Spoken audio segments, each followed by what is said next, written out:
So advantage ಏನಂತ ಹೇಳಿದರೆ, ನೀವು ಇಂಡಿವಿಜುವಲ್ ಕಂಪನಿಯಲ್ಲಿ ಮಾಡಿದರೆ ನಿಮ್ಮದು ಎಕ್ಸ್ಪೋಜರ್ ಓನ್ಲಿ ಒಂದು ಕಂಪನಿಯಲ್ಲಿ, instead of taking risk in one company. ಯಾಕಂದರೆ ಒಂದೇ ಕಂಪನಿಯಲ್ಲಿ ರಿಸ್ಕ್ ತಗೊಳ್ಳುವ ಬದಲು ಮಲ್ಟಿಪಲ್ ಕಂಪನಿಯಲ್ಲಿ ನೀವು ಇನ್ವೆಸ್ಟ್ ಮಾಡಿದರೆ ನಿಮ್ಮದು ರಿಸ್ಕ್ ಅಪಾಯ ಅಷ್ಟೇ ಕಡಿಮೆ ಆಗ್ತದೆ. ಯಾರಿಗಾದರೂ ಇನ್ವೆಸ್ಟ್ಮೆಂಟ್ ಮಾಡೋಕ್ಕೆ ಬಯಸ್ತಾರೆ, ಅವರಲ್ಲಿ ಹಣ ಇರೋದಿಲ್ಲ, ಯಾಕಂದರೆ ಅವರಲ್ಲಿ ಸೇವಿಂಗ್ಸ್ ಅಷ್ಟು ಇರೋದಿಲ್ಲ, ಆದರೂ ಇನ್ವೆಸ್ಟ್ಮೆಂಟ್ ಮಾಡಲಿಕ್ಕೆ ಅವರಿಗೆ ಇಷ್ಟ ಇದೆ, ರೈಟ್. ಟಾಪ್ 100 ಕಂಪನೀಸ್ ಇದು ಲಾರ್ಜ್ ಕ್ಯಾಪ್ ಅಂತ ಹೇಳ್ತಾರೆ. ನಂತರ 101 to 250 ಮಿಡ್ ಕ್ಯಾಪ್ ಅಂತ ಹೇಳ್ತಾರೆ. ಮತ್ತೆ ಬಿಯಾಂಡ್ 215 ಕಂಪನೀಸ್ ಸ್ಮಾಲ್ ಕ್ಯಾಪ್ ಅಂತ ಹೇಳ್ತಾರೆ. ಗ್ರೋ ಕನ್ನಡ ವೀಕ್ಷಕರಿಗೆ ಮನಿ ಗೈಡ್ ಕನ್ನಡದ ಹೊಸ ಎಪಿಸೋಡ್ಗೆ ಸ್ವಾಗತ, ಸುಸ್ವಾಗತ. ಈಗಿರುವಂತಹ ವಾಲಟೈಲ್ ಮಾರ್ಕೆಟ್ ಆಗಿರ್ಬೋದು, ಟ್ಯಾರಿಫ್ ವಾರ್ಗಳಾಗಿರ್ಬೋದು, ಜೊತೆಗೆ ಅನ್ಸರ್ಟೈನ್ ಆಗಿರುವಂತಹ ಮಾರ್ಕೆಟ್ ಆಗಿರ್ಬೋದು, ಇದರಿಂದಾಗಿ ಅನೇಕರು ನಾವು SIP ಮಾಡಬೇಕಾ, ಹೂಡಿಕೆ ಮಾಡಬೇಕಾ, ಹೂಡಿಕೆ ಮಾಡಿದರೆ ಎಲ್ಲಿ ಮಾಡಬೇಕು, ಹೊಸದಾಗಿ ಹೂಡಿಕೆ ಮಾಡೋರು ಹೇಗೆ ಮಾಡಬೇಕು, ಇದ್ರ ಬಗ್ಗೆ ಸಾಕಷ್ಟು ಕನ್ಫ್ಯೂಷನ್ನ ಹೊಂದಿದ್ದಾರೆ. ಹಾಗಾಗಿ ನಿಮ್ಮ ಇನ್ವೆಸ್ಟ್ಮೆಂಟ್ ಪ್ಲಾನ್ ಹೇಗಿರಬೇಕು, ನಿಮ್ಮ ಫ್ಯೂಚರ್ ಪ್ಲಾನ್ ಹೇಗಿರಬೇಕು, ರಿಟೈರ್ಮೆಂಟ್ ಪ್ಲಾನ್ ಹೇಗಿರಬೇಕು, ನೀವು ನಿಜಕ್ಕೂ SIPಲಿ ಹೂಡಿಕೆ ಮಾಡೋದಾದರೆ ಹೇಗೆ ಮಾಡಬೇಕು, ಇದೆಲ್ಲದನ್ನ ತಿಳಿಸಿಕೊಡೋದಕ್ಕೆ ನಾವಿವತ್ತೊಬ್ಬ ಗೆಸ್ಟನ್ನು ನಾವು ಇನ್ವೈಟ್ ಮಾಡಿದ್ದೀವಿ. LICಯ ಮ್ಯೂಚುವಲ್ ಫಂಡ್ನ ಎಕ್ಸಿಕ್ಯೂಟಿವ್ ಡೈರೆಕ್ಟರ್ ಆಗಿರುವಂಥ ನಿತ್ಯಾನಂದ ಪ್ರಭು ಅವ್ರನ್ನ ಇವತ್ತಿನ ಕಾರ್ಯಕ್ರಮಕ್ಕೆ ನಾವು ಇನ್ವೈಟ್ ಮಾಡಿದ್ದೀವಿ. ಅವ್ರ ಜೊತೆ ಮಾತಾಡೋಣ. SIP ಹೇಗೆ ಮಾಡಬೇಕು, ಹೇಗೆ ಇನ್ವೆಸ್ಟ್ ಮಾಡಬೇಕು, ಇದರ ಪ್ಲಾನ್ಸ್ ಏನು, ಇದೆಲ್ಲದರ ಬಗ್ಗೆ ಮಾತಾಡೋಣ ಇವತ್ತಿನ ಈ ಎಪಿಸೋಡ್ನಲ್ಲಿ. ನಿತ್ಯಾನಂದ ಪ್ರಭು ಅವರು ಅಡ್ವಾನ್ಸ್ಡ್ ಅಕೌಂಟೆನ್ಸಿ ಆ್ಯಂಡ್ ಬಿಸ್ನೆಸ್ ಮ್ಯಾನೇಜ್ಮೆಂಟ್ನಲ್ಲಿ ಡಿಗ್ರಿ ಹೋಲ್ಡರ್ ಆಗಿದ್ದಾರೆ. ಮುಂಬೈ ಯೂನಿವರ್ಸಿಟಿಯಿಂದ ಬ್ಯಾಚುಲರ್ ಆಫ್ ಲಾ ಕೂಡ ಕಂಪ್ಲೀಟ್ ಮಾಡಿದ್ದಾರೆ. LIC ಮ್ಯೂಚುವಲ್ ಫಂಡ್ ಅಸೆಟ್ ಮ್ಯಾನೇಜ್ಮೆಂಟ್ನ executive director and business head ಆಗಿದ್ದಾರೆ. ಸುಮಾರು 30 ವರ್ಷಕ್ಕೂ ಹೆಚ್ಚಿನ ಕಾಲ ಇವರಿಗೆ ಎಕ್ಸ್ಪೀರಿಯನ್ಸ್ ಇದೆ. LIC mutual fund, ING investment management, Tata asset ಮ್ಯಾನೇಜ್ಮೆಂಟ್ನಲ್ಲಿ ಹಲವಾರು ಲೀಡರ್ಶಿಪ್ ರೋಲನ್ನು ಕೂಡ ಇವರು ನಿರ್ವಹಿಸಿದ್ದಾರೆ.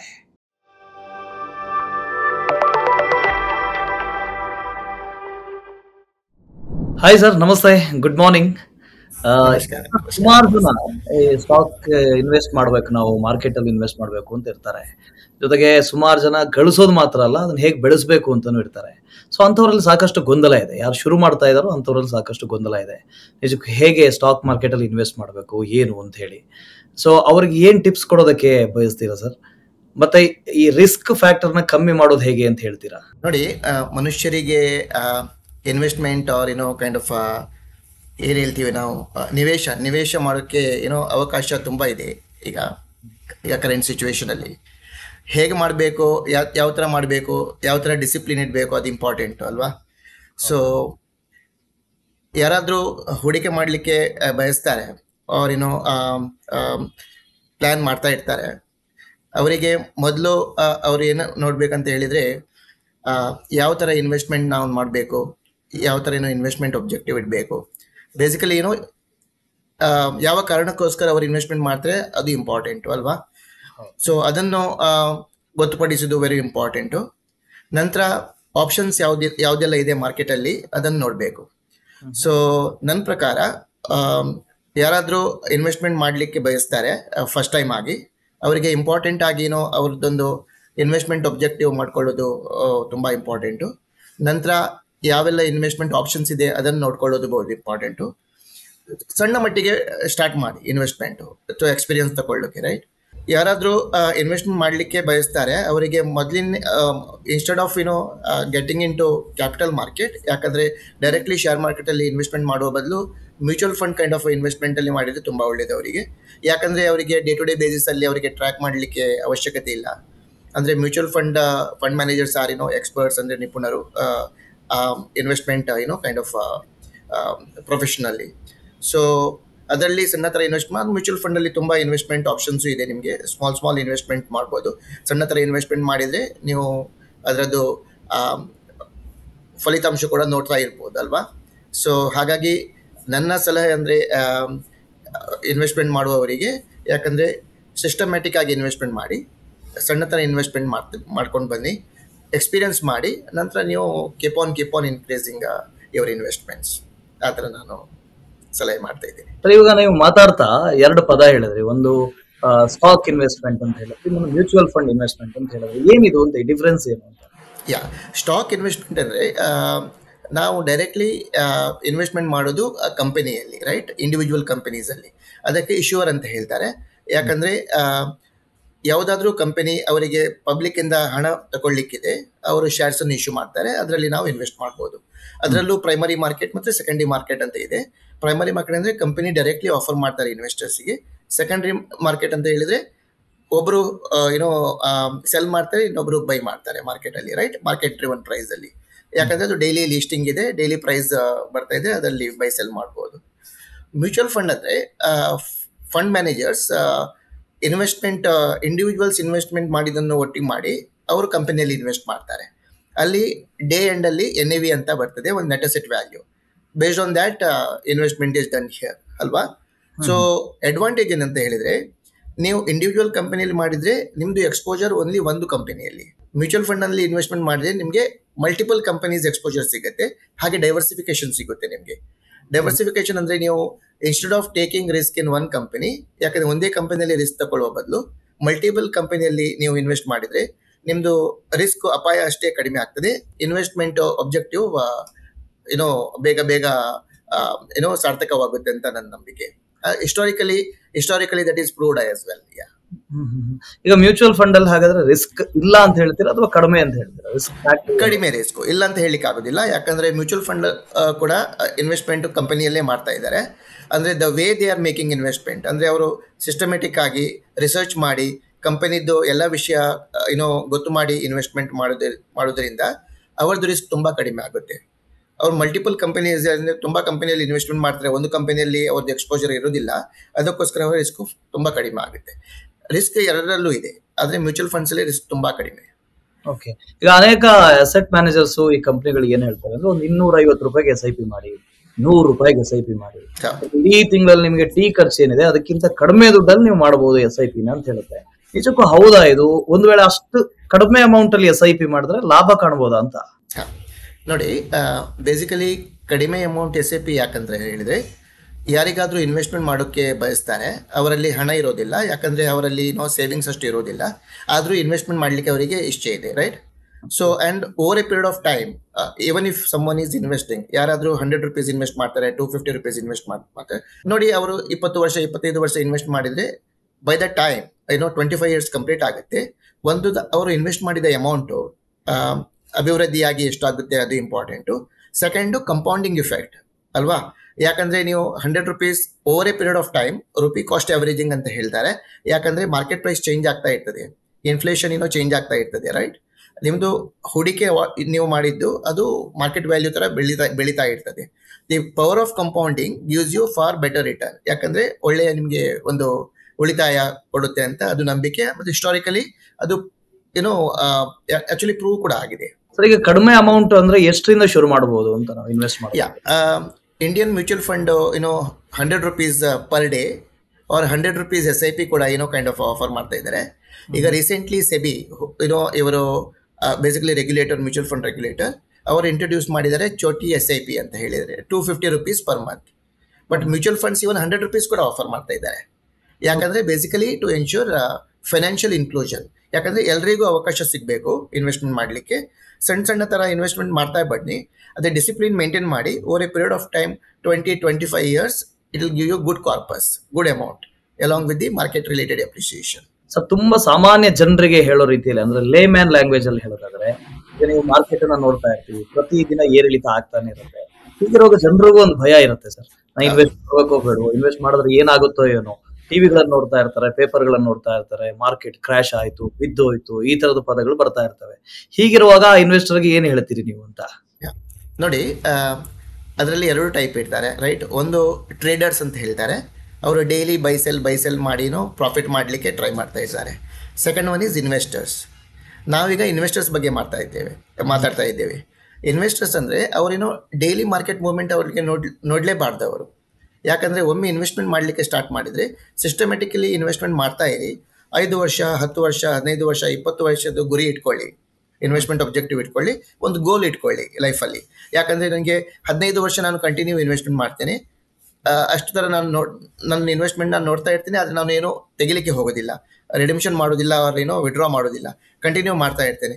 15 ವರ್ಷ ನಂತರ ನಾನು ಎಷ್ಟು ಇನ್ವೆಸ್ಟ್ಮೆಂಟ್ ಮಾಡಿದ್ದೇನೆ, ನಂದು ಕರೆಂಟ್ ವ್ಯಾಲ್ಯೂ ಆಫ್ ಇನ್ವೆಸ್ಟ್ಮೆಂಟ್ ಎಷ್ಟು, ಅದು ಇಂಪಾರ್ಟೆಂಟ್ ಅವರಿಗೆ, ರೈಟ್? ಅದಕ್ಕೋಸ್ಕರ ನಾನು ರಿಟೇಲ್ ಇನ್ವೆಸ್ಟರ್ಸ್ಗೆ ನಂದು ಒಂದು ಅಡ್ವೈಸ್ ಏನಂತ ಹೇಳಿದರೆ, ಡೈಲಿ ಮಾರ್ಕೆಟ್ ಏರಿಳಿತವನ್ನು ನೀವು ಗಾಬರಿ ಪಡಬೇಡಿ. ನಿಮ್ಮದು ಇನ್ವೆಸ್ಟ್ಮೆಂಟ್ ಹೊರೈಸನ್ 5 years ಪ್ಲಸ್, 5 ವರ್ಷದಲ್ಲಿ ನೀವು ಇನ್ವೆಸ್ಟ್ಮೆಂಟ್ ನಿಮ್ದು ಅಭಿವೃದ್ಧಿ ಆಗದಿದ್ರೆ ಆಗ ನೀವು ಸ್ವಲ್ಪ ಇದು ಕಾಳಜಿ ವಹಿಸಬೇಕಾಗ್ತದೆ. ಸ್ವಲ್ಪ ಚೇಂಜ್ ಮಾಡಬೇಕಾ ನಿಮ್ಮ ಇನ್ವೆಸ್ಟ್ಮೆಂಟ್ ಅಲ್ಲಿ. ನೀವು ಇನ್ವೆಸ್ಟ್ಮೆಂಟ್ ಮಾಡಿದ್ದು ಸ್ಕೀಮ್ ಅಷ್ಟು ನಿಮ್ಗೆ ಅಂದ್ರೆ ಆಕ್ಚುಲಿ ಅಪ್ಲಿಕೇಬಲ್ ಅಲ್ಲ, ಬೇರೆ ಇನ್ವೆಸ್ಟ್ಮೆಂಟ್ ಸ್ಕೀಮ್ ನೀವು ಆಪ್ಟ್ ಮಾಡಬೇಕು. ಆ ಥರ ಇದ್ರೆ ನೀವು ಮಾಡ್ಬೋದು. ಈಗ ಇನ್ವೆಸ್ಟ್ ಮಾಡೋದಕ್ಕೆ ಮ್ಯೂಚುವಲ್ ಫಂಡ್ಸ್ ಇದಾವೆ, ಸುಮಾರು ಕ್ಯಾಟಗರಿಗಳು ಇದಾವೆ. ನಾನೊಬ್ಬ ಸಾಮಾನ್ಯ, ನಾನು ಇವಾಗ ಶುರು ಮಾಡ್ತಾ ಇದ್ದೀನಿ, ಇವಾಗ ಇನ್ವೆಸ್ಟ್ ಮಾಡಬೇಕು ಅಂತಿದ್ದೀನಿ.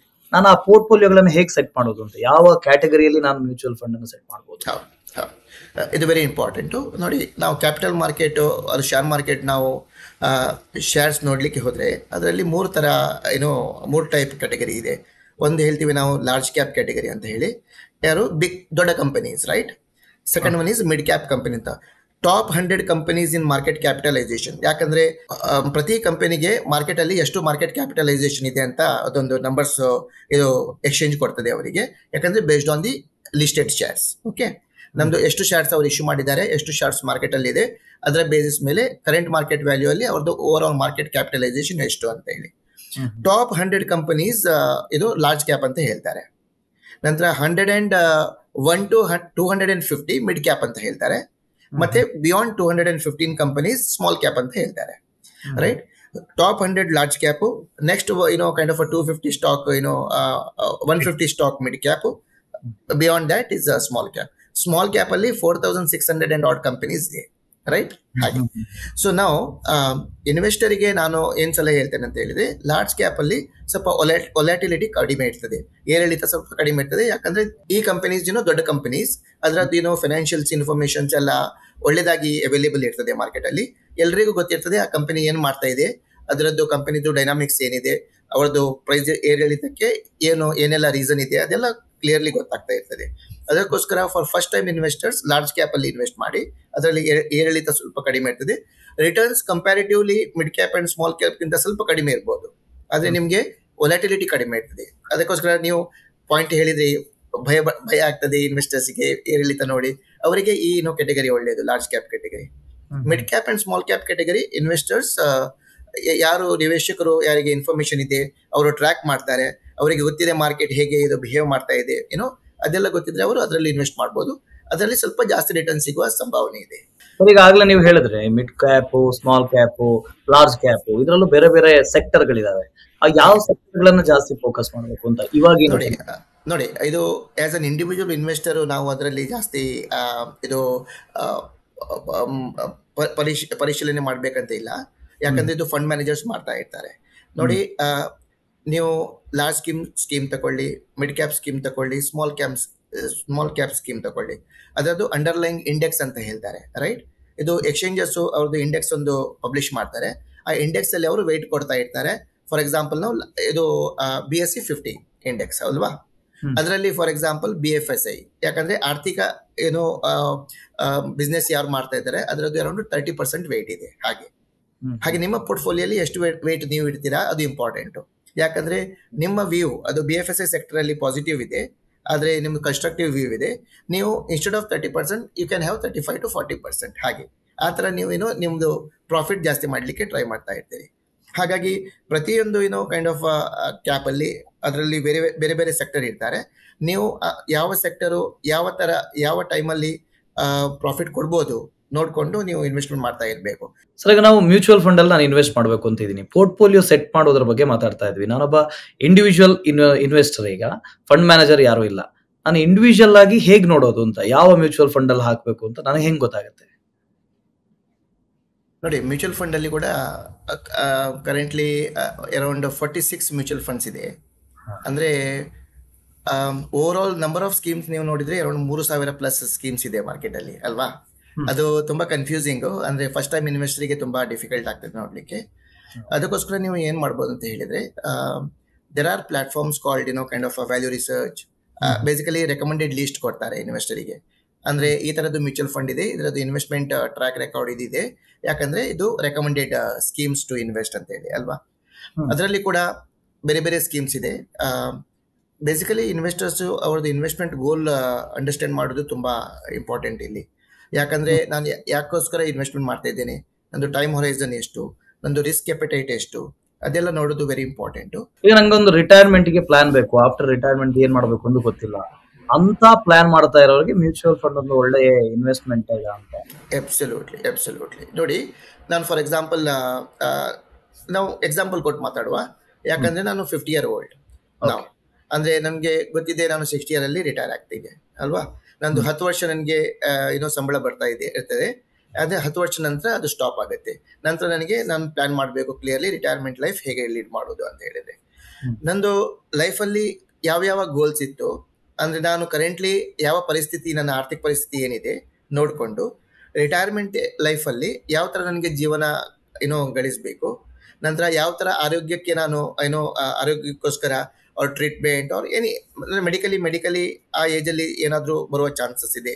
ನಂತರ ಫಾರಿನ್ ಟ್ರಾವೆಲ್ ಮಾಡಬೇಕು, ಯಾಕಂದರೆ ನಾವು kind of life style change ಮಾಡಬೇಕು, ಅದೆಲ್ಲ ಇರ್ತದೆ ಅಲ್ವಾ. ಯಾಕಂದರೆ ನಾವು ಸುಖಕರ ಜೀವನ ಮಾಡಬೇಕಂತ ಹೇಳಿ, based on that we have to start investing. ಯಾಕಂದರೆ ನನ್ನ ಪ್ರಕಾರ ರಿಟೈರ್ಮೆಂಟ್ ಏಜಲ್ಲಿ are just about to retire, basically one has to invest in asset allocation product.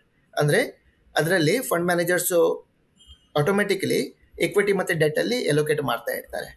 ಈಗ ಕರೆಂಟ್ಲಿ ಮಲ್ಟಿ ಅಸೆಟ್ ಅಲೋಕೇಶನ್ ಅಂತ ಒಂದು ಬಂದಿದೆ ಪ್ರಾಡಕ್ಟು.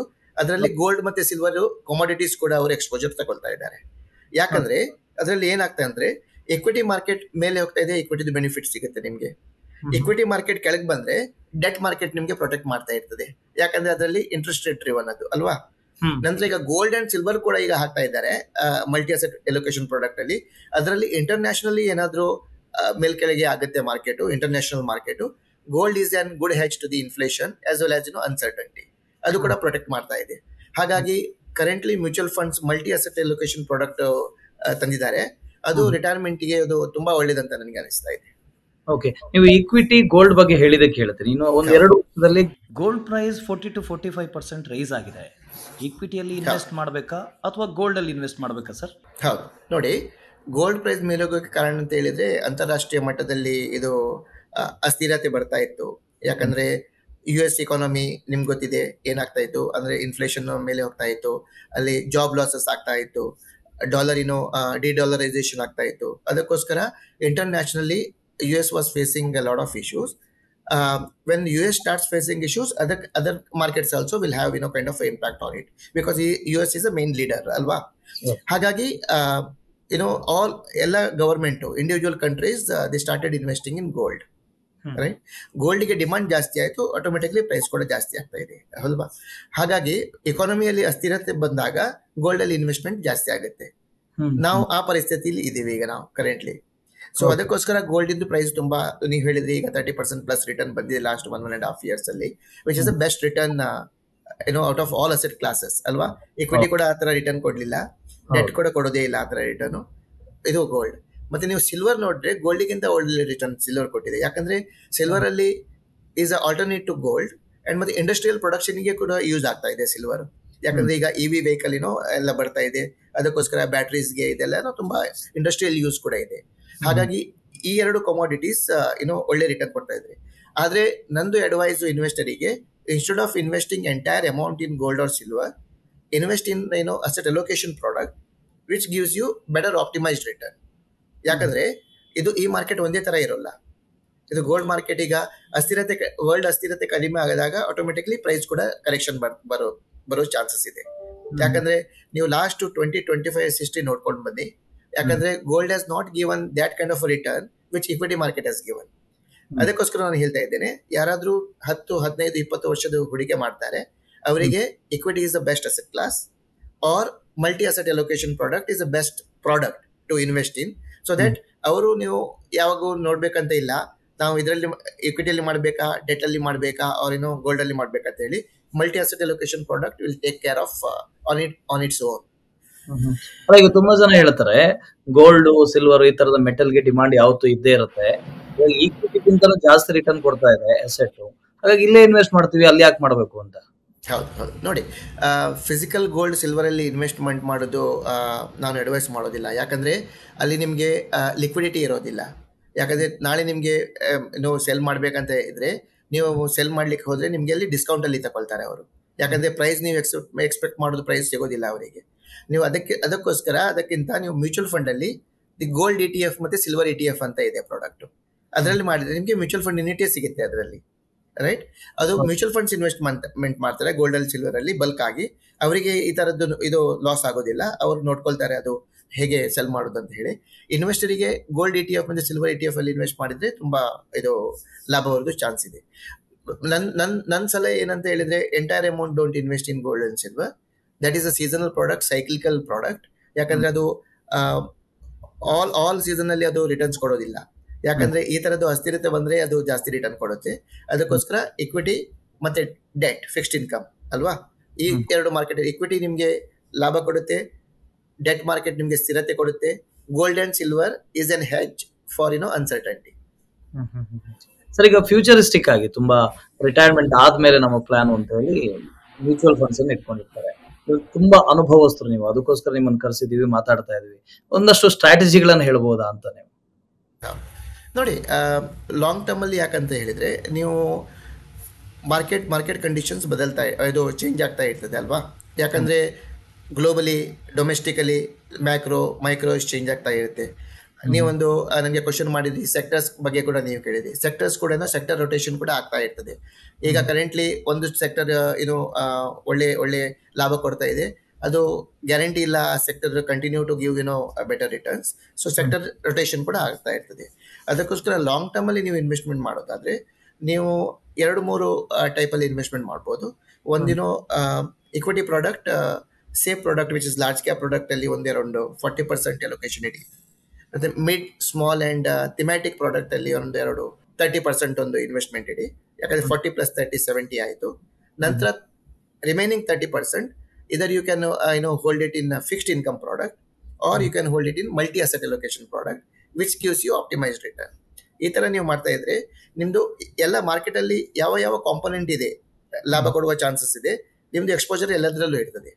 ಮತ್ತೆ ಮ್ಯೂಚುವಲ್ ಫಂಡ್ ತರ ನೀವು ಮ್ಯೂಚುವಲ್ ಫಂಡ್ ರೂಟಲ್ಲಿ ನೀವು ಇನ್ವೆಸ್ಟ್ಮೆಂಟ್ ಮಾಡಿದ್ರೆ ನಿಮಗೆ ಲಿಕ್ವಿಡಿಟಿ ಕೂಡ ತುಂಬಾ ಒಳ್ಳೆ ಇರ್ತದೆ. ನಿಮಗೆ ನಾಳೆ ನಿಮಗೆ ಸ್ವಲ್ಪ ಹಣ ಬೇಕು, ಪರಿಸ್ಥಿತಿ ನಿಮಗೆ ಸ್ವಲ್ಪ ಖರ್ಚು ಮಾಡಲಿಕ್ಕೆ ಪರಿಸ್ಥಿತಿ ಬಂತು, ಇಮಿಡಿಯೇಟ್ಲಿ ನಿಮಗೆ ರಿಡಮ್ಷನ್ ಮಾಡಿ ನೀವು ಹಣ ತಗೊಳ್ಬೋದು, ವಾಪಸ್ ತಗೊಳ್ಬೋದು. ಯಾಕಂದ್ರೆ ಫಿಸಿಕಲ್ ಅಸೆಟ್ ಅಲ್ಲಿ ನೀವು ಇನ್ವೆಸ್ಟ್ಮೆಂಟ್ ಮಾಡಿದ್ರೆ ನಿಮಗೆ ಅಷ್ಟು ಈಸಿಲಿ ಇಮಿಡಿಯೇಟ್ಲಿ ಸಿಗುವ ಪರಿಸ್ಥಿತಿ ಇರೋದಿಲ್ಲ. ವಾಪಸ್ ಸಿಗೋದು ಸ್ವಲ್ಪ ಡೌಟ್. ಹಣ ವಾಪಸ್ ಸಿಗೋದು ಸ್ವಲ್ಪ ಡೌಟ್ಫುಲ್ ಅಲ್ಲ, ಸ್ವಲ್ಪ ಡಿಲೇ ಆಗುತ್ತೆ. ನಿಮ್ ಪ್ಲಾನ್ ಪ್ರಕಾರ ಅದು ಆಗ್ಲಿಕ್ಕೆ ಸಾಧ್ಯ ಇಲ್ಲ. ನಂತರ ನೀವು ಎಕ್ಸ್ಪೆಕ್ಟೆಡ್ ರಿಟರ್ನ್ ಏನಿರ್ತೀರಿ ಅದು ಬರೋಕೆ ಸಾಧ್ಯ ಇರೋದಿಲ್ಲ ಅದರಲ್ಲಿ. ಆಗ್ಲೇ ಕೇಳಿದ ಹಾಗೆ ನಾವೊಬ್ಬ ಇಂಡಿವಿಜುವಲ್ ಇನ್ವೆಸ್ಟರ್ ಅಂತ ಅನ್ಕೊಂಡಾಗ, ಈಗ ಟ್ರೇಡರ್ಸ್ ಒಂದಷ್ಟು ಸ್ಟಾಕ್ಸ್ ಗಳನ್ನ ನೋಡ್ತಾ ಇರ್ತಾರೆ, ಯಾವ್ದು ಹೈ ಆಗುತ್ತೆ, ಯಾವ್ದು ಲೋ ಆಗುತ್ತೆ, ಅದಕ್ಕೊಂದಷ್ಟು ಪ್ಯಾರಾಮೀಟರ್ಸ್ ಅಂತ ಇರ್ತವೆ. ಈಗ ಮ್ಯೂಚುವಲ್ ಫಂಡ್ಸ್ಗೆ ಆ ತರದ ಏನಾದ್ರು ಪ್ಯಾರಾಮೀಟರ್ಸ್ ಇದಾವ ಅಂತ ನಾನ್ ನೋಡ್ಬೇಕು. ಅಬ್ಸಲ್ಯೂಟ್ಲಿ, ಮ್ಯೂಚುವಲ್ ಫಂಡ್ ಅಲ್ಲಿ ತುಂಬಾ ಸೈಂಟಿಫಿಕ್ ಪ್ಯಾರಾಮೀಟರ್ಸ್ ಇರುತ್ತೆ. ಫಂಡ್ ಮ್ಯಾನೇಜರ್ಸು ತುಂಬಾ ಸಿಸ್ಟಮ್ಯಾಟಿಕ್ ಆಗಿ ಕಂಪನಿಯನ್ನು ಎನಲೈಸ್ ಮಾಡ್ತಾರೆ. ಯಾಕಂದ್ರೆ ಫಸ್ಟ್ ಅಂತ ಹೇಳಿದ್ರೆ ಕಾರ್ಪೊರೇಟ್ ಗವರ್ನೆನ್ಸ್ ಅಂತ ಹೇಳ್ತಾರೆ. ಮ್ಯಾನೇಜ್ಮೆಂಟ್ ಯಾರ್ಯಾರು ಇದ್ದಾರೆ, ಅವ್ರದ್ದು ಟ್ರ್ಯಾಕ್ ರೆಕಾರ್ಡ್ ಏನು, ಅವರು ಯಾವ ಥರ ಬಿಸ್ನೆಸ್ ಮಾಡಿದ್ದಾರೆ, ಅದು ಅವರು ಬಿಸ್ನೆಸ್ ಮಾಡುವ ಅವರದ್ದು ಸ್ಟೈಲ್ ಹೇಗೆ, ಅದೆಲ್ಲ ನೋಡ್ತಾರೆ, ಹೌದಲ್ವಾ. ನಂತರ ಇದು ಫೈನಾನ್ಷಿಯಲ್ ರೇಷಿಯೋಸ್ ನೋಡ್ತಾ ಇದ್ದಾರೆ.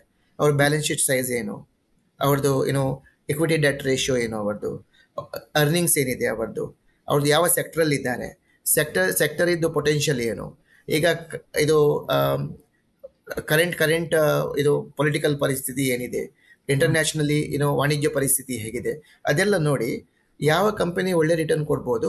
ಅರ್ನಿಂಗ್ಸ್ ಗ್ರೋತ್ ಅಂತ ಹೇಳ್ತಾರೆ, ಒಂದು ಅರ್ನಿಂಗ್ಸ್ ಅಂತ ಹೇಳ್ತಾರೆ. Every company gives you earning, right. Some company might give you 5%, some company might give you 7%, some company might give you 20%, ಅಲ್ವಾ. ಸೊ ಹಾಗೆ ಅರ್ನಿಂಗ್ಸ್ ಗ್ರೋತ್ ಏನಿದೆ ಕಂಪನಿದು, ಅದು ಅರ್ನಿಂಗ್ಸ್ ಗ್ರೋತ್ ಮೇಂಟೈನ್ ಮಾಡ್ಬೋದಾ ನೆಕ್ಸ್ಟ್ 2 ವರ್ಷ, 3 ವರ್ಷ, 4 ವರ್ಷ, 5 ವರ್ಷ, 6 ವರ್ಷ, ಅದು ನೋಡಿಕೊಂಡು ಅವ್ರು ಇನ್ವೆಸ್ಟ್ಮೆಂಟ್ ಮಾಡ್ತಾರೆ. ಹಾಗಾಗಿ ನಿಮ್ಮದು ಇಂಡಿವಿಜುವಲಿ ನಮಗೆ ಸಾಧ್ಯ ಇಲ್ಲ, ಯಾಕಂದರೆ ಇದಕ್ಕೆ ತುಂಬ ಇನ್ಫಾರ್ಮೇಷನ್ ಬೇಕಿರ್ತದೆ. ಯಾಕಂದರೆ ಒಂದಂತ ಹೇಳಿದರೆ ಕಂಪನಿ ಮ್ಯಾನೇಜ್ಮೆಂಟ್ ಹತ್ರ ಮೀಟಿಂಗ್ ಮಾಡಬೇಕಾಗ್ತದೆ, ಮ್ಯಾನೇಜ್ಮೆಂಟಿಂದ ಎಲ್ಲ ಇನ್ಫಾರ್ಮೇಷನ್ ತೆಗಿಬೇಕಾಗುತ್ತೆ. ಅಂದರೆ ಎಂಟೈರ್ ಇನ್ಫಾರ್ಮೇಷನ್ ಪಬ್ಲಿಕ್ ಡೊಮೇನಲ್ಲಿ ಸಿಗೋದಿಲ್ಲ ನಿಮಗೆ. ಯಾಕಂದರೆ ನಿಮಗೆ ಕಂಪನಿಯಲ್ಲಿ ವಿಸಿಟ್ ಮಾಡಬೇಕು, ಮ್ಯಾನೇಜ್ಮೆಂಟ್ಗೆ ಮೀಟ್ ಮಾಡಬೇಕು, ಯಾವುದೆಲ್ಲ ರಿಸರ್ಚ್ ಫರ್ಮ್ಸ್ ಇಂದ ನೀವು ಇನ್ಫಾರ್ಮೇಷನ್ ತಗೋಬೇಕು. ಇದರಿಂದ ತುಂಬ ಇನ್ಫಾರ್ಮೇಷನ್ ಗ್ಯಾದರ್ ಮಾಡಿ ನಂತರ ಎನಲೈಸ್ ಮಾಡಿ ನಂತರ ಇವರು ಇನ್ವೆಸ್ಟ್ಮೆಂಟ್ ಮಾಡ್ತಾ ಇರ್ತಾರೆ. ಈಗ ಇಂಡಿಯಾ ಫಾಸ್ಟೆಸ್ಟ್ ಗ್ರೋಯಿಂಗ್ ಎಕಾನಮಿ, ಆಗ್ಲೇ ಹೇಳಿದ್ರೆ ಇನ್ನೊಂದು 2 ವರ್ಷದಲ್ಲಿ, 1 ವರ್ಷ ಅಥವಾ 2 ವರ್ಷದಲ್ಲಿ ಇನ್ನೂ ರ್ಯಾಪಿಡ್ ಆಗಿ ಗ್ರೋತ್ ಆಗುತ್ತೆ ಅಂತ. ಸೊ ನಾವು ಯಾವ ಸೆಕ್ಟರ್ನ ಫೋಕಸ್ ಮಾಡಬೇಕು ಅಂತ ನೋಡಿ, ಈಗ India is currently close to $3.5 trillion economy. ಯಾಕಂದರೆ ವರ್ಲ್ಡಲ್ಲಿ 3ನೇ ಸ್ಥಾನ ಪಡೆಯೋಕ್ಕೆ ಟ್ರೈ ಮಾಡ್ತಾ ಇದೆ ಅಲ್ವಾ. India is investing a good amount of money in infrastructure. Infrastructure theme ಒಳ್ಳೇದು ಆಗುವ ಸಾಧ್ಯತೆ ಇದೆ. ಯಾಕಂದ್ರೆ ಇದರಲ್ಲಿ ಗವರ್ಮೆಂಟ್ ಸ್ಪೆಂಡಿಂಗ್ ಆಗ್ತಾ ಇದೆ, ಈಗ ಪ್ರೈವೇಟ್ ಸ್ಪೆಂಡಿಂಗ್ ಕೂಡ ಆಗ್ಲಿಕ್ಕೆ ಸಾಧ್ಯ ಇದೆ. ಬಿಕಾಸ್ ಪ್ರೈವೇಟ್ ಕ್ಯಾಪೆಕ್ಸ್ ಅಂತ ಹೇಳ್ತಾರೆ, ಪ್ರೈವೇಟ್ ಕಂಪನೀಸ್ ಕೂಡ ಇನ್ವೆಸ್ಟ್ಮೆಂಟ್ ಮಾಡ್ಲಿಕ್ಕೆ ಸಾಧ್ಯ ಇದೆ.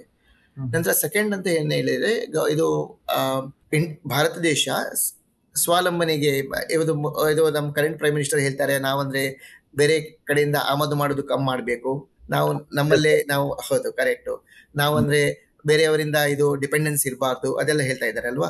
ಅದಕ್ಕೋಸ್ಕರ ಮ್ಯಾನುಫ್ಯಾಕ್ಚರಿಂಗ್ಗೆ ತುಂಬಾ ಟ್ರಸ್ಟ್ ಕೊಡ್ತಾ ಇದ್ದಾರೆ. ಅಂದ್ರೆ ಮ್ಯಾನುಫ್ಯಾಕ್ಚರಿಂಗ್ಗೆ ಗವರ್ಮೆಂಟ್ ರಿಬೇಟ್ ಕೂಡ ಕೊಡ್ತಾ ಇದ್ದಾರೆ ಕಂಪನೀಸ್ಗೆ. ಹಾಗಾಗಿ ಅವರಿಗೆ ಇನ್ಫ್ರಾಸ್ಟ್ರಕ್ಚರ್ ಪ್ರೊವೈಡ್ ಮಾಡ್ತಾ ಇದ್ದಾರೆ, ಅವರಿಗೆ ಲೋನ್ ಕೂಡ ಪ್ರೊವೈಡ್ ಮಾಡ್ತಾ ಇದ್ದಾರೆ. ಹಾಗೆ ಮ್ಯಾನುಫ್ಯಾಕ್ಚರಿಂಗ್ ಸೆಕ್ಟರ್ಸ್, ಯಾಕಂದ್ರೆ ಇಂಡಿಯಾದಲ್ಲಿ ಮೋರ್ ಅಂಡ್ ಮೋರ್ ಮ್ಯಾನುಫ್ಯಾಕ್ಚರಿಂಗ್ ಹಾಗೆ ಮುಂದೆ ಮುಂದೆ ಈಗ ಒಳ್ಳೇದಾಗ್ತಾ ಇದೆ. ಯಾಕಂದ್ರೆ lot of private companies are entering into ನಾವು. ಅದಕ್ಕೋಸ್ಕರ ಮ್ಯಾನುಫ್ಯಾಕ್ಚರಿಂಗ್ ಸೆಕ್ಟರ್ ಕೂಡ ಒಳ್ಳೆ ರಿಟರ್ನ್ ಕೊಡುವ ಸಾಧ್ಯತೆ ಇದೆ. ಹಾಗೆ pharmaceutical company, India is one of the best manufacturers in pharma. Not only domestic pharma, even internationally also ನಾವು ಇದು ಮೆಡಿಸಿನ್ಸ್ ಮತ್ತೆ ಇದೆಲ್ಲ ಕೊಡ್ತಾ ಇದ್ದೇವೆ, ರಿಸರ್ಚ್ ಎಲ್ಲ ಸಪೋರ್ಟ್ ಕೊಡ್ತಾ ಇದ್ದೇವೆ. ಅದರಲ್ಲಿ ಕೂಡ ಒಳ್ಳೆ ಲಾಭ ಬರುವ ಸಾಧ್ಯ ಇದೆ. ಮತ್ತೆ ಕನ್ಸಂಪ್ಷನ್ ನಿಮಗೆ ಗೊತ್ತಿದೆ, India is a domestic driven company, 140 crores population company. ಯಾಕಂದ್ರೆ domestic consumption itself is big play for India ಅಲ್ವಾ. ನಂತರ ನಾವೀಗ ಎಕ್ಸ್ಪೋರ್ಟ್ ಕೂಡ ಮಾಡ್ಲಿಕ್ಕೆ ಸಾಧ್ಯತೆ ಇದೆ ಈಗ, ಯಾಕಂದ್ರೆ ಆ ತರದ್ದು ನಾವು ಇನ್ಫ್ರಾಸ್ಟ್ರಕ್ಚರ್ ಕ್ರಿಯೇಟ್ ಮಾಡ್ತಾ ಇದ್ದೇವೆ. ಆ ತರ ಆದ್ರೆ domestic consumption as well as exports could give kind of ಲಾಸ್ಟ್ of boost to all consumer durable companies. ಯಾಕಂದ್ರೆ ಯಾರು ಮ್ಯಾನುಫ್ಯಾಕ್ಚರ್ ಮಾಡ್ತಾರೆ, ಯಾರು ಸೆಲ್ ಮಾಡ್ತಾರೆ, ಯಾರು ಕನ್ಸ್ಯೂಮ್ ಮಾಡ್ತಾರೆ, ಎಲ್ರಿಗೂ ಇದು ಲಾಭ ಬರುವ ಸಾಧ್ಯತೆ ಇದೆ. ಹಾಗಾಗಿ ಈ ತರ ಸೆಕ್ಟರ್ ಅಲ್ಲಿ ನಾವು ಇನ್ವೆಸ್ಟ್ಮೆಂಟ್ ಮಾಡ್ತಾ ಇದ್ದೇವೆ. ಮಾರ್ಕೆಟ್ ನ ಪ್ರೆಸೆಂಟ್ ಕಂಡೀಷನ್ ತಮಗೆ ಗೊತ್ತಿದೆ, ಒಂದ್ 2 ದಿನದ ಹಿಂದೆ ಏನ್ ಕ್ರಾಶ್ ಆಯ್ತು ಅದನ್ನು ಗೊತ್ತಿದೆ. ಸೊ ತುಂಬಾ ಜನಕ್ಕೆ ಇನ್ವೆಸ್ಟ್ ಮಾಡೋರಿಗೆ ಒಂದು ಭಯ ಇದೆ, ಇವಾಗ ಇನ್ವೆಸ್ಟ್ ಮಾಡ್ಬೇಕೋ ಬೇಡವೋ ಅಂತ. ಅಂತವ್ರಿಗೆ ಏನ್ ಹೇಳ್ತೀರಿ? ನೋಡಿ, ಅದಕ್ಕೋಸ್ಕರ ನಾನು ಹೇಳಿದ್ದೆ, ಆಸ್ ಅನ್ ಇಂಡಿವಿಜುವಲ್ ಇನ್ವೆಸ್ಟರ್ಸ್ ಇದರಲ್ಲಿ ನಾವು ತುಂಬಾ ತಲೆ ಹಾಕಬಾರ್ದು. ಯಾಕಂದ್ರೆ ಟೆಂಪರರಿಲಿ ಎಬರೇಷನ್ ಅಂತ ಹೇಳ್ತಾರೆ ಅಲ್ವಾ, ಅಂದ್ರೆ ಮಾರ್ಕೆಟ್ ಏರಿಳಿತ ಆಗ್ತಾ ಇರ್ತದೆ. ಈಗದ್ದು ಪರಿಸ್ಥಿತಿ ಏನಾಗ್ತಾ ಇದೆ ಅಂತೇಳಿ ಇಂಟರ್ನ್ಯಾಷನಲ್ ಲೆವೆಲ್ ಅನ್ಸರ್ಟನಿಟಿ ಅಲ್ವಾ.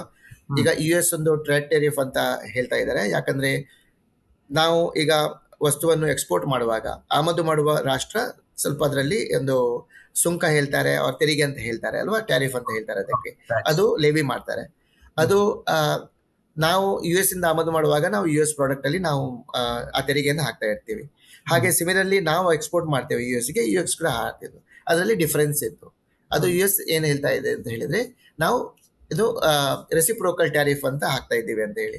ಆದ್ರೆ ಅವ್ರು ಕ್ಯಾಲ್ಕುಲೇಷನ್ ಮಾಡಿ ಇಂಡಿಕೇಟ್ ಮಾಡಿದ್ದಾರೆ, that is far higher than what we expected, not only for India, so across the globe all ಕಂಟ್ರೀಸ್ಗೆ ಅದಾಗಿದೆ. ಹಾಗಾಗಿ ಸ್ವಲ್ಪ ಮಾರ್ಕೆಟ್ ಅಲ್ಲಿ ಸ್ವಲ್ಪ ಅನ್ಸರ್ಟನಿಟಿ ಜಾಸ್ತಿ ಆಗಿದೆ ಈಗ. ಸ್ವಲ್ಪ ಅದಕ್ಕೋಸ್ಕರ ಮಾರ್ಕೆಟ್ ಕೂಡ ರಿಯಾಕ್ಟ್ ಆಗ್ತಾ ಇರ್ತದೆ, ರೈಟ್. ಈಗ current reaction of the market is not permanent. ಇದು ಸ್ಲೋಲಿ ಅಂಡ್ ಸ್ಟಡಿಲಿ ಇದು ಸ್ಟೆಬಿಲೈಸ್ ಆಗುತ್ತೆ. Investor, as an investor or long-term investor, we should not get disturbed with such aberration or volatility. Now continue to invest. ನಾವು systematic investment ಮಾಡ್ತಾ ಇದ್ದೇವೆ, ನೀವು investment ಮಾಡ್ತಾ ಇರಿ, stop ಮಾಡಬೇಡಿ. ಯಾಕಂದ್ರೆ ಇದು ಸೆಟ್ಲ್ ಆಗುತ್ತೆ, ಸೆಟ್ಲ್ ಆಗುವಾಗ ಅದು ರಿಟರ್ನ್ ಸಿಗುತ್ತೆ ನಿಮ್ಗೆ, ಅದು ತುಂಬಾ ಒಳ್ಳೆ ರಿಟರ್ನ್ ಸಿಗುತ್ತೆ. ಈ ಮಾರ್ಕೆಟ್ ಅಲ್ಲಿ ನೀವು ಆಕ್ಚುಲಿ ಹೂಡಿಕೆ ಮಾಡಬೇಕು. When market shows the correction or for reason some policy decisions or change in some kind of what you call international trade related aspect, so somewhere this will get settled. ಯಾಕಂದ್ರೆ ಇದು continue ಆಗೋದಿಲ್ಲ. ಯಾಕಂದ್ರೆ ಎರಡು ದೇಶದವರು ಒಟ್ಟಿಗಾಗಿ ಮಾತಾಡಿ ಸ್ವಲ್ಪ solution, ಇದಕ್ಕೆ ಎಮಿಕಬಲ್ solution ತಗೋತಾರೆ, ರೈಟ್. ಆಗ ಮಾರ್ಕೆಟ್ ಬೌನ್ಸ್ ಬ್ಯಾಕ್ ಆಗುತ್ತೆ, ಆಗ ನಿಮ್ಗೆ ರಿಯಲ್ ರಿಟರ್ನ್ ಸಿಗುತ್ತೆ ಅಲ್ವಾ. ಅದಕ್ಕೋಸ್ಕರ ಇನ್ಸ್ಟೆಡ್ ಆಫ್ ಭಯ ಪಡುವ ಬದಲು ಎಲ್ಲರೂ ಇನ್ವೆಸ್ಟ್ಮೆಂಟ್ ಮಾಡ್ಬೇಕು ಈ ಮಾರ್ಕೆಟ್ ಅಲ್ಲಿ. ನಿಮ್ಮ ಹತ್ರ ಹಣ ಇದ್ರೆ, ಸರ್ಪ್ಲಸ್ ಇದ್ರೆ ಈಗ ಇನ್ವೆಸ್ಟ್ಮೆಂಟ್ ಮಾಡ್ತಾ ಇರಿ, ಸ್ಟಾಪ್ ಮಾಡಬೇಡಿ. ಈಗ ಅಮೆರಿಕಾದು ಸಮಸ್ಯೆ ಏನೋ ಆಗ್ತಿದೆ, ಈಗ ಇಂಡಿಯಾ ರಿಟಾಲಿಯೇಟ್ ಮಾಡೋದಕ್ಕೆ ಏನಾದ್ರು ಹೊಸ ಕ್ರಮಗಳನ್ನು ತಗೊಂಡ್ರೆ, ನಾವು ಎಲ್ಲಾದ್ರೂ ಟ್ಯಾಕ್ಸ್ ಗಳನ್ನ ಇಂಪೋಸ್ ಮಾಡೋದು ಏನಾದ್ರು ಮಾಡಿದ್ರೆ, ಅವಾಗ ಮತ್ತೆ ಏನಾದ್ರು ವೊಲಾಟಿಲಿಟಿ ಜಾಸ್ತಿ ಆಗೋ ಸಾಧ್ಯತೆ ಇದೆಯಾ ಅಂತ ನೋಡಿ. ಕರೆಂಟ್ ಪರಿಸ್ಥಿತಿಯಲ್ಲಿ ಇಂಡಿಯಾ ಆತರ ಏನು ಮಾಡೋದನ್ನ ಕಾಣೋದಿಲ್ಲ ನನಗೆ.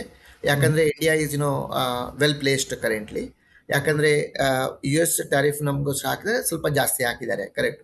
ಆದ್ರೂ ಬೈಲ್ಯಾಟ್ರಲ್ ನೆಗೋಷಿಯೇಷನ್ ಅಲ್ಲಿ ಇದೆಲ್ಲ ಸರಿ ಮಾಡ್ತಾರೆ. ಯಾಕಂದ್ರೆ ಇದು ಜಸ್ಟ್ ಅನೌನ್ಸ್ಮೆಂಟ್ ಆಗಿದೆ, ಈಗ ಇಂಪ್ಲಿಮೆಂಟ್ ಆಗೋ ಮೊದಲು definitely India might get into an dialogue with the US.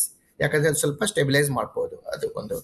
Second ವಿಷಯ ಏನಂತ ಹೇಳಿದ್ರೆ, India is slowly and steadily increasing their kind of domestic production and kind of reducing the import potential, right? ನಾವು ನಮ್ದು domestic ಡಿಮಾಂಡಿಗೆ ನಾವು domestic production ಮಾಡ್ತಾ ಇರ್ತೇವೆ, import ಕಡಿಮೆ ಮಾಡ್ತೇವೆ, ಆಟೋಮೆಟಿಕ್ಲಿ ಈ ತರದ್ದು ನಮ್ದು ಅವಕಾಶ ಇರೋದೇ ಇಲ್ಲ, ಯಾಕಂದ್ರೆ ಇಂಪ್ಯಾಕ್ಟ್ ತಗೊಳ್ಳೋಕೆ, ರೈಟ್? ಸೊ ಇಮಿಡಿಯೇಟ್ಲಿ ಮಾಡಲಿಕ್ಕೆ ಸಾಧ್ಯ ಇಲ್ಲ. Over a period of time this is what is going to happen. ಅಂದರೆ ಫಾರ್ ಎಕ್ಸಾಂಪಲ್ ಇಂಟರ್ನ್ಯಾಷನಲಿ ನಾವು ನೋಡಿದರೆ ಚೈನಾ ದೇಶಕ್ಕೆ ತುಂಬ ಇದು ಇಂಪ್ಯಾಕ್ಟ್ ಆಗಿದೆ ಇದರಿಂದ, ಎಂಟೈರ್ ಟ್ರೇಡ್ ಟ್ಯಾರಿಫ್ ಅವರಲ್ಲಿ. ಯಾಕಂದರೆ ಚೈನಾ ಮತ್ತು US ಇದು ತುಂಬ ಹೆಡ್ ಆನ್ ಇದು ಆಗ್ತಾ ಇದೆ. ಯಾಕಂದರೆ ಅವರು ರೆಸಿಪ್ರೋಕಲ್ ಟ್ಯಾರಿಫ್ ಹಾಕಿದ್ರು, ಇವರು ರಿಟ್ಯಾಲಿಯೇಟರಿ ಟ್ಯಾರಿಫ್ ಹಾಕಿದ್ರು, ನಂತರ ವಾಪಸ್ US ಈಗ 104% ಇಂಪೋಸ್ ಮಾಡಿದ್ರು. ಇದೆಲ್ಲ ಆಗ್ತಾ ಇದೆ. ಇಂಡಿಯಾ ಜೊತೆಗೆ ಆ ಥರ ಏನೂ ಆಗಿಲ್ಲ, ಯಾಕಂದರೆ India never retaliated. India knows how to deal bilaterally as well as internationally how to conduct themselves. They understand very clearly. So ಅದಕ್ಕೋಸ್ಕರ ನನಗೇನು ಕಾಣಿಸಲ್ಲ ಇದು ಜಾಸ್ತಿ ತುಂಬಾ ಇಂಪ್ಯಾಕ್ಟ್ ಆಗ್ಬೋದು ಅಂತ. ಈಗ sir RBI repo rate cut down ಮಾಡಿರೋದು, ಇವಾಗ 1 ಪಾಯಿಂಟ್ ಕಟ್ ಡೌನ್ ಮಾಡಿದ್ದಾರೆ. ಸೊ ಇದರಿಂದ ಮಾರ್ಕೆಟ್ ಮೇಲೆ ಏನಾದ್ರು ಇಂಪ್ಯಾಕ್ಟ್ ಆಗುತ್ತಾ? ನೋಡಿ, RBI ಎರಡು ಮೂರು ಇದು ಯಾರ್ ಸ್ಟಿಕ್ ನೋಡ್ತಾ ಇರ್ತಾರೆ. ಒಂದು ಇನ್ಫ್ಲೇಷನ್ ಕೂಡ ಒಂದು, ನೀವು ಯಾವ ವಸ್ತು ತಗೊಳ್ತಾ ಇದ್ದೀರಾ ಅದರ ಪ್ರೈಸ್ ಬೆಲೆ ಚೇಂಜ್ ಆಗ್ತಾ ಇರ್ತದೆ. ಸೆಕೆಂಡ್ ಒನ್ ಈಸ್ ಇದು ಮಾನ್ಸೂನ್ ಕೂಡ ಡಿಪೆಂಡ್ ಆಗಿರ್ತದೆ. ಯಾಕಂದ್ರೆ ಮಾನ್ಸೂನ್ ಸರಿ ಇಲ್ಲದಿದ್ರೆ ಆಟೋಮೆಟಿಕ್ಲಿ ನಿಮ್ದು ಖಾದ್ಯ ಪದಾರ್ಥದ್ದು ಪ್ರೈಸು ಜಾಸ್ತಿ ಆಗ್ತಾ ಇರ್ತದೆ ಅಲ್ವಾ. ಅದು ಸೆಕೆಂಡ್ ಒನ್ ಇಸ್ ಇಂಟರ್ನ್ಯಾಷನಲಿ ಏನಾಗ್ತಾ ಇದೆ ಅದೆಲ್ಲ ನೋಡ್ತಾ ಇರ್ತಾರೆ. ಯಾಕಂದ್ರೆ ಕರೆನ್ಸಿಯಲ್ಲಿ ಏನು ಇಂಪ್ಯಾಕ್ಟ್ ಇದೆ, ಗ್ರೋತ್ ಅಲ್ಲಿ ಯಾವ ತರ ಇಂಪ್ಯಾಕ್ಟ್ ಆಗ್ತಿದೆ ಎಲ್ಲ ನೋಡ್ಕೊಂಡು ಅವರು ಮಾಡ್ತಾ ಇರ್ತಾರೆ. ಕರೆಂಟ್ ಪರಿಸ್ಥಿತಿಯಲ್ಲಿ RBI ಡೆಫಿನೆಟ್ಲಿ ಕ್ಲೋಸ್ಲಿ ನೋಡ್ತಾ ಇದ್ದಾರೆ ಈ ಎಲ್ಲ kind of what you call numbers. ಯಾಕಂದ್ರೆ ಇನ್ಫ್ಲೇಷನ್ ಏನಿದೆ, ಇಂಡಿಯಾದ ಗ್ರೋತ್ ಎಕ್ಸ್ಪೆಕ್ಟೇಷನ್ ಏನಿದೆ, ಸೊ ಗ್ರೋತ್ ಸಪೋರ್ಟ್ ಮಾಡಲಿಕ್ಕೆ ಇದು ಇಂಟ್ರೆಸ್ಟ್ ರೇಟ್ ಕಡಿಮೆ ಇರೋದು ಅವಶ್ಯಕತೆ ಇದೆ, ರೈಟ್? ಅದಕ್ಕೆ ಯಾಕಂದ್ರೆ ಅದರಿಂದ ಎಲ್ಲರೂ ಮ್ಯಾನುಫ್ಯಾಕ್ಚರರ್ಸ್ಗೆ ಫಂಡಿಂಗ್ ಈಸಿಲಿ ಸಿಗ್ತದೆ. ಯಾಕಂದ್ರೆ ಅದು ಕಾಸ್ಟ್ ಆಫ್ ಫಂಡಿಂಗ್ ಕಡಿಮೆ ಇರ್ತದೆ. ಎಲ್ಲ ಥರದಿಂದ ಅದರಲ್ಲಿ ಇದು ಲಾಭದಾಯಕ ಇರ್ತದೆ. ಅದಕ್ಕೋಸ್ಕರ RBI is closely monitoring this situation and we are expecting some more rate cuts to happen. But given that ಇದು ಟ್ರೇಡ್ ಟ್ಯಾರಿಫ್ ಇದಕ್ಕೆಲ್ಲ ಸ್ವಲ್ಪ ಕನ್ಫ್ಯೂಷನ್ ಆಗ್ತಾ ಇದೆ, ಅದಕ್ಕೋಸ್ಕರ ಸ್ವಲ್ಪ ವೇಟ್ ಮಾಡ್ಬೋದು. ಆದರೆ market is expecting some relief from RBI. Sir thank you so much sir, ನಮ್ಮ ಜೊತೆ ಇಷ್ಟೊತ್ತು ಜಾಯಿನ್ ಆಗಿದ್ದಕ್ಕೆ. ಆಕ್ಚುಲಿ ಪರ್ಸನಲಿ ನಾನು ತುಂಬಾ ಕಲಿತೆ ಇದರಿಂದ. ಸೊ ನಮ್ಮ ವ್ಯೂವರ್ಸ್ ಕೂಡ ತುಂಬಾನೇ ಕಲ್ತ್ಕೊಂಡಿದ್ದಾರೆ, ತಿಳ್ಕೊಂಡಿದ್ದಾರೆ ಅಂತ ಅನ್ಸುತ್ತೆ. ಇವತ್ತಿನ ಮನಿ ಗೈಡ್ ಎಪಿಸೋಡ್ ನಲ್ಲಿ ನಿತ್ಯಾನಂದ ಪ್ರಭು ಅವರು ನಮ್ಮ ಜೊತೆ ಜಾಯಿನ್ ಆಗಿದ್ರು, ಇಷ್ಟೊತ್ತು ಮಾತನಾಡಿದ್ರು. ನಾನು ಪರ್ಸನಲಿ ಸಾಕಷ್ಟು ತಿಳ್ಕೊಂಡೆ, ನೀವು ಕೂಡ ತಿಳ್ಕೊಂಡ್ರಿ ಅಂತ ಅನ್ಕೊಳ್ತೀನಿ. SIP ಹೇಗೆ ಇನ್ವೆಸ್ಟ್ ಮಾಡಬೇಕು, ಅದ್ರ ಜೊತೆಗೆ ಮ್ಯೂಚುವಲ್ ಫಂಡ್ ಎಷ್ಟು ರಿಸ್ಕಿ ಆಗಿರುತ್ತೆ, ಎಷ್ಟು ನಾನ್ ರಿಸ್ಕಿ ಆಗಿರುತ್ತೆ, ಜೊತೆಗೆ ಈಗಿರುವಂಥ ವಾಲಟೈಲ್ ಮಾರ್ಕೆಟ್ ಸಿಚುವೇಶನ್ನಲ್ಲಿ ನಿಜಕ್ಕೂ ನಾವು ಇನ್ವೆಸ್ಟನ್ನು ಬಿಡಬೇಕಾ ಅಥವಾ ಇನ್ವೆಸ್ಟ್ ಇನ್ನೂ ಕೂಡ ಮಾಡ್ತಾ ಹೋಗಬೇಕಾ, ಇನ್ವೆಸ್ಟ್ ಮಾಡೋರು ಯಾವ ಸೆಕ್ಟರ್ನಲ್ಲಿ ಮಾಡಬೇಕು, ಯಾವ ಸೆಕ್ಟರ್ನಲ್ಲಿ ಮಾಡಬಾರ್ದು, ಜೊತೆಗೆ ಗೋಲ್ಡ್ ಬಗ್ಗೆ ಸಾಕಷ್ಟು ಮಾತಾಡಿದ್ರು. ಗೋಲ್ಡ್ ಸಿಲ್ವರ್ ತುಂಬ ಒಳ್ಳೆ ಅಸೆಟ್ ಕ್ರಿಯೇಟರ್, ಆದರೆ ಗೋಲ್ಡ್ ಸಿಲ್ವರ್ನ ಮೇಲೆ ಇನ್ವೆಸ್ಟ್ ಮಾಡಿದ್ರೆ ಮುಂಬರುವಂಥ ದಿನಗಳಲ್ಲಿ ನಮಗೆ ಇದೇ ಥರದ ಲಾಭ ಮಾಡೋದಕ್ಕೆ ಸಾಧ್ಯನಾ ಅನ್ನೋದ್ರ ಬಗ್ಗೆ ಕೂಡ ತುಂಬ ಡೀಟೇಲ್ ಆಗಿ ಮಾತಾಡಿದ್ರು. ಸೊ ತುಂಬ ಇನ್ಫಾರ್ಮೇಟಿವ್ ಆಗಿತ್ತು ಈ ವಿಡಿಯೋ ಅಂತ ನಾನು ಅಂದ್ಕೊಳ್ತೀನಿ. ಮುಂದೆ ಇದೇ ಒಂದು ಚೇರ್ನಲ್ಲಿ ಯಾರನ್ನು ನಾನು ಇಂಟರ್ವ್ಯೂ ಮಾಡಬೇಕು, ಯಾರು ಕುತ್ಕೋಬೇಕು, ಯಾರು ಇನ್ಫಾರ್ಮೇಷನ್ನ ಕೊಡಬೇಕು ಅಂತ ನೀವು ಬಯಸ್ತೀರಿ, ಪ್ಲೀಸ್ ಕಮೆಂಟ್ ಮಾಡಿ. ಸೊ ಇದಾಗಿತ್ತು ಇವತ್ತಿನ episode. Thank you so much.